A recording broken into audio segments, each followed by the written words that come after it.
Hello, my name is Elizabeth Stanway and I'm an astronomer who enjoys reading and watching science fiction. In my Cosmic Stories blog, I explore the connections between the two, looking at the history of how science is represented in science fiction, and at the way science fiction can reflect the understanding of contemporary science by society as a whole. In this video, I'm going to take a look at a recurring problem in science fiction, that of communication. If there is no common point of reference or shared vocabulary, establishing a mutually meaningful level of communication will be a challenge. One possible solution that science has explored is the idea that science and its underlying mathematics provides a universal language. As early as the beginning of the 17th century, Galileo Galilei was able to declare that mathematics is the language in which God has written the universe. Whether or not deity is involved, the view of modern Western scientific culture is little changed from this early stance. The universe as we understand it can be described by a complex series of mathematical rules and physical laws, which we believe to apply regardless of location or our perspective.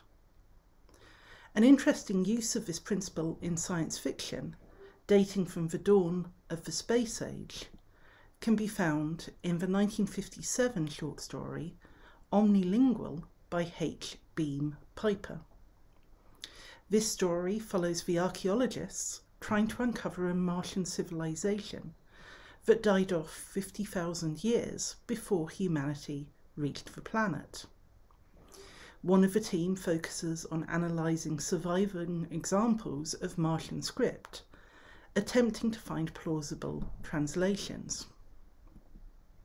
Based on experience on Earth, her colleagues insist that this will be impossible without a bilingual text, a record which presents the same words in both Martian and an Earth language, as the famous Rosetta Stone did with hieroglyphics, Demotic, and Ancient Greek. In this case, such a text seems self-evidently impossible to obtain.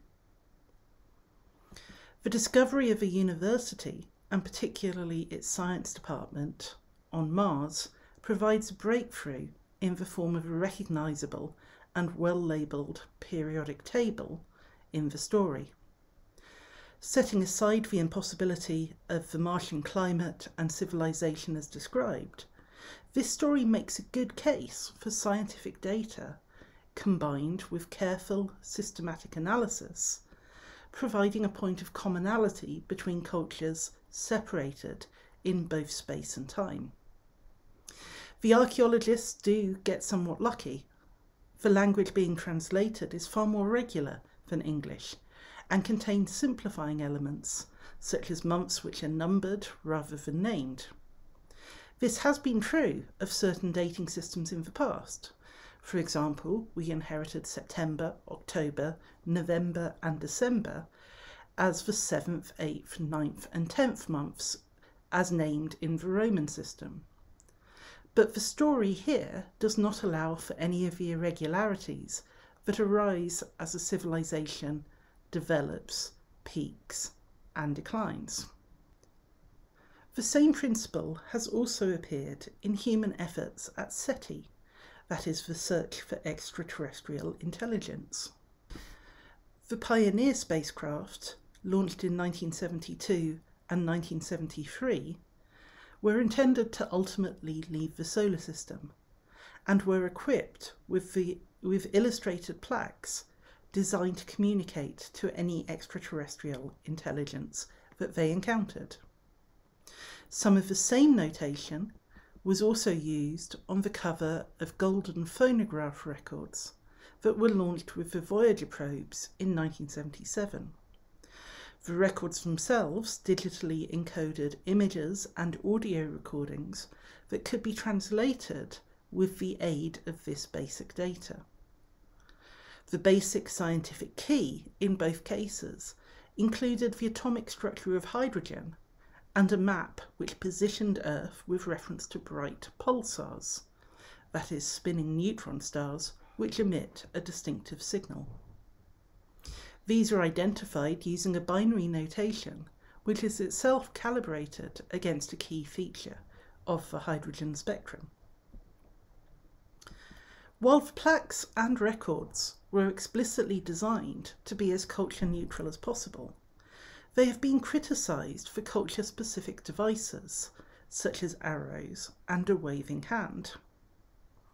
There has also been some discussion as to whether two-dimensional line drawings of three-dimensional systems themselves represent culturally constrained conventions, in the same way that an image of Earth's spherical surface may appear distorted or unfamiliar when seen in a different geometric map projection.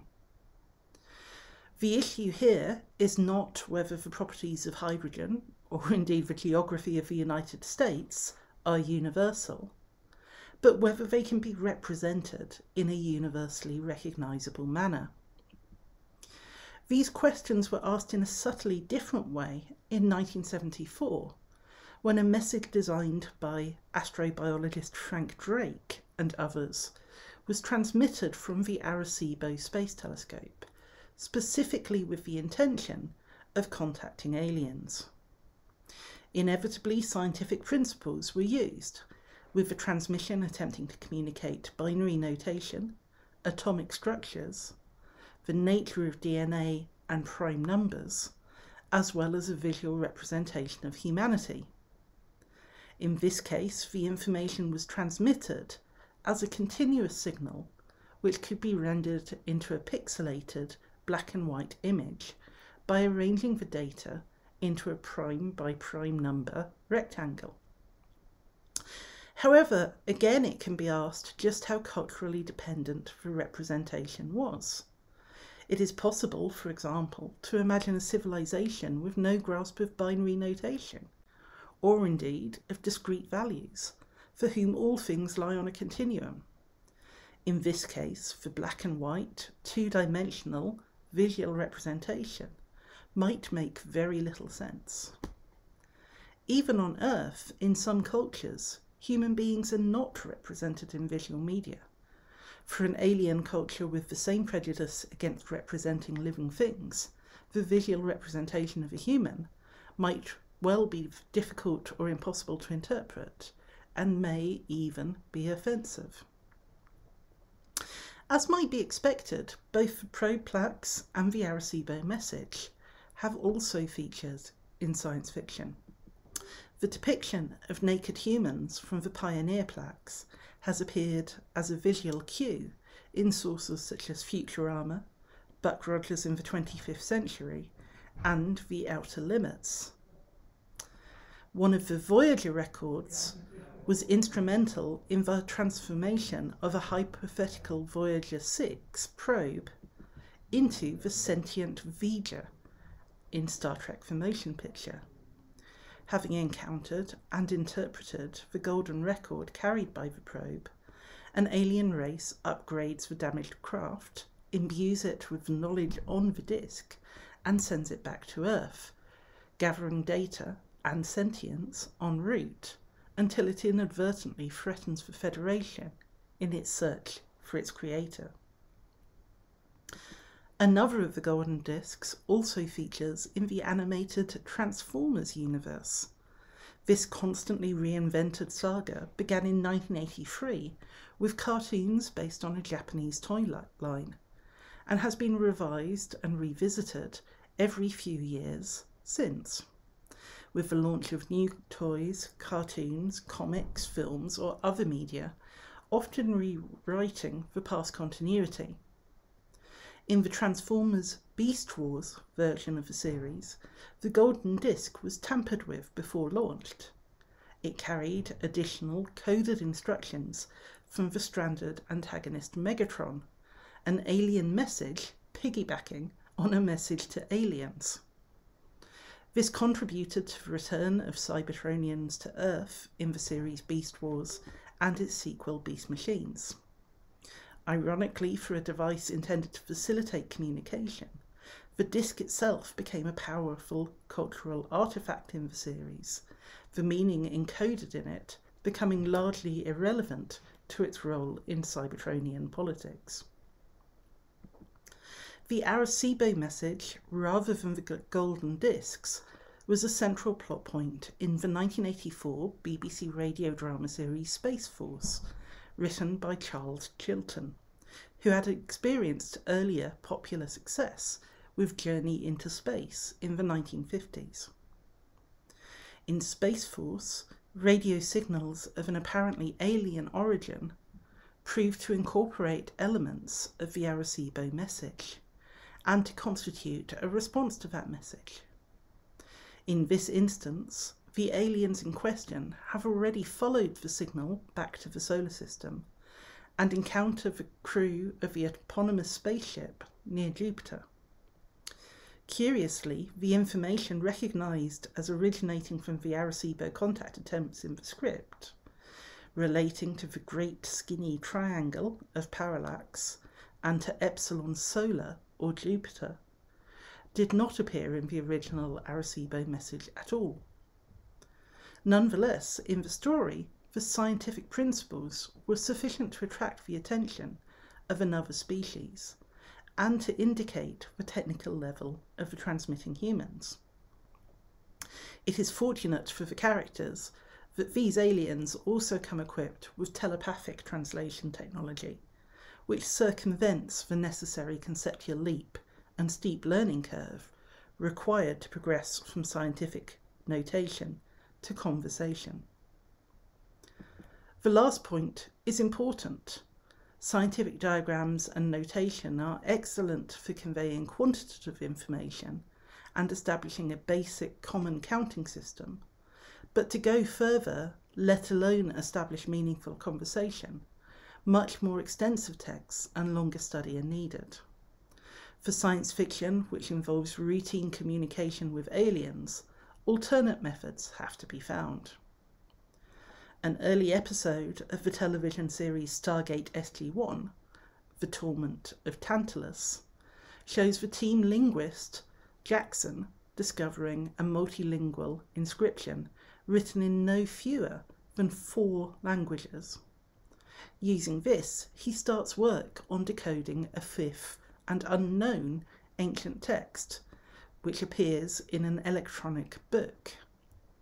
This begins with visual representations of elemental composition, including transuranic elements unknown to humanity. The dialogue discusses the idea that amongst cultures more advanced than the transplanted human settlements the team usually encounters, science was indeed used as a universal language. It also comments on how similar the representations of atoms are to those humans use. However, this episode represents an exception. In the Stargate universe, language is not usually a problem, with the populations the team meets usually speaking English. This approach is fairly common in science fiction and is occasionally explained in terms of some kind of rapid learning translation technology. In the case of Doctor Who, for example, the technology is provided by the telepathic semi-sentience of the space-time craft TARDIS, and so falls comfortably under the umbrella of Clarke's law. In an essay in Doctor Who and Science, Mark Calley and Lynn Bowker discussed the feasibility of this device in the context of our current translation technologies, algorithms, and linguistic theory, noting just how difficult the TARDIS's task is. Although regular grammatical structures may be straightforwardly identified, given a sufficiently large body of text, this would likely constitute full libraries of content, rather than a few spoken words.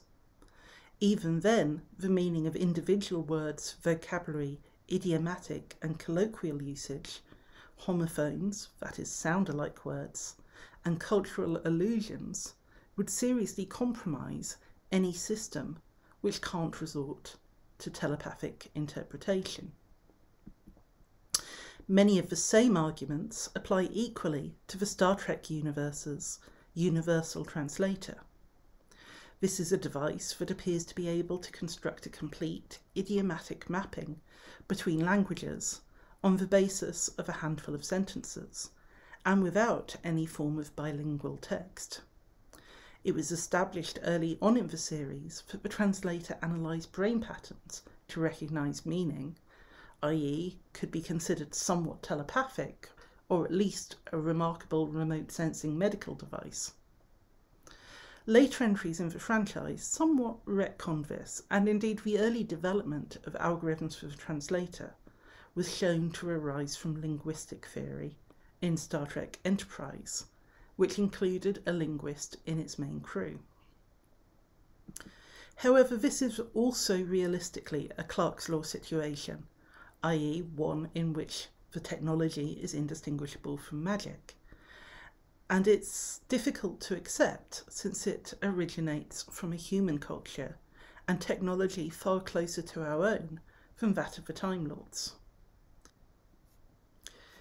Given what we know about automatic translation by computer algorithms, the need for bilingual data and training texts, the universal translator, as shown in Star Trek, is impossible and best treated as a convenient narrative conceit. Interestingly though, Star Trek has not been oblivious to the importance of bilingual or omnilingual common ground in communication. In the Star Trek The Next Generation episode Darmok, a language based entirely on metaphor proves incompatible with the universal translator. As a result, only shared experience between Captain Picard and an alien captain can provide contextual information necessary for mutual understanding. In another Star Trek The Next Generation episode, Night Terrors, we return to the idea that science can provide that universal language in the absence of shared experience.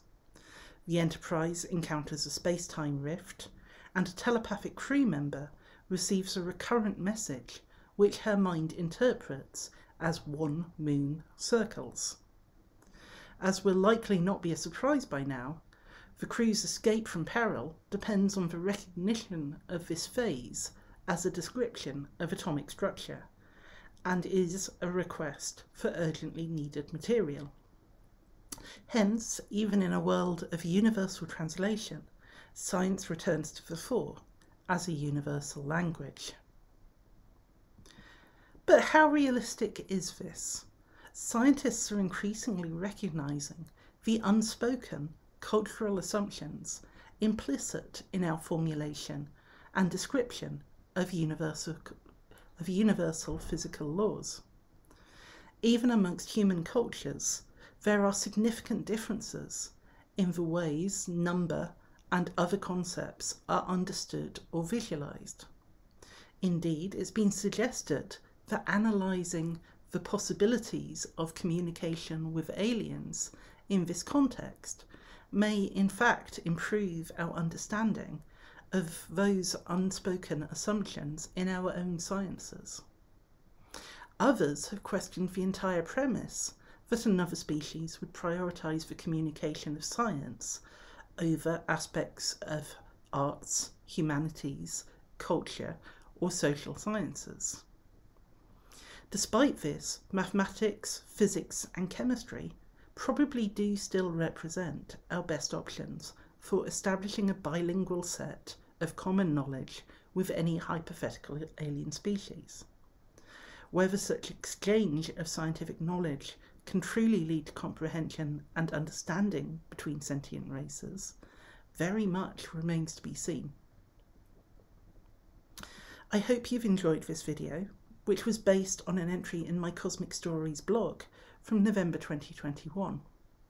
I post a new blog entry every 2 weeks. If you'd like to read more or find directions to some of the sources mentioned in this video, the link to the blog entry is in the description, and I'm always very happy to receive any comments.